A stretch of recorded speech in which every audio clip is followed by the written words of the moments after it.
বলে রে রাজাকার সাইদি বলে অহংকার সাইদি বলে অহংকার কে বলে রে রাজাকার নারে তাকবীর আল্লাহু 22 নভেম্বর বিয়ানীবাজার পিএসসি মাঠ জামায়াতের জননেতা সেলিমউদ্দিন সাহেবের একটি গণমিছিল। অনেক মানুষ হয়েছেন, অনেক দূর দূরান্ত থেকে মানুষ হয়েছেন। আর সবরে যে এক কালার গেঞ্জি দিচ্ছেন আসলে দেখতে খুব ভালো লাগে। বাংলাদেশ জামাত ইসলামী রক্তাক্তে বিশ্বাস করে না। বাংলাদেশ জামাত ইসলামী কোন মানুষের ধন সম্পদ অন্যায় ভাবে লুণ্ঠন করতে পারে না। তারা ঘুষ দুর্নীতি করে না, সালিশ বাণিজ্য করে না। আজকে এটা জাতির সামনে মুক্ত হয়ে গেছে। তাই আসুন প্রিয় ভাই আমার, উপস্থিত যারা আছেন, আমরা কাঁধে কাঁধ মিলিয়ে ইসলামের আলোকে আমরা আমাদের জীবনকে গড়ে তুলি।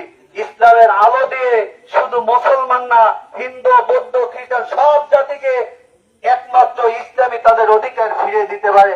তো আর কথা সামনে না বাড়িয়ে আজকে আমি এখানে আমার সংক্ষিপ্ত কথা শেষ করছি। আসসালামু আলাইকুম ওয়া রাহমাতুল্লাহি ওয়া বারাকাতুহু।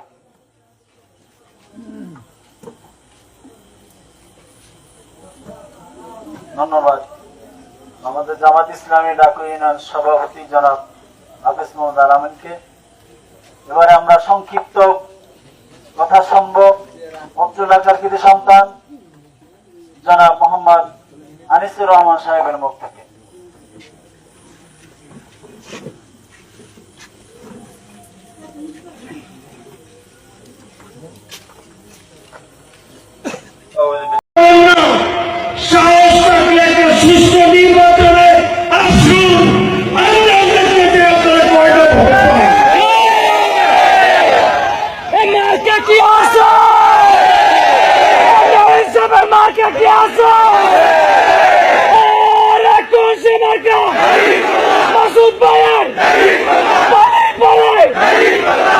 আকবার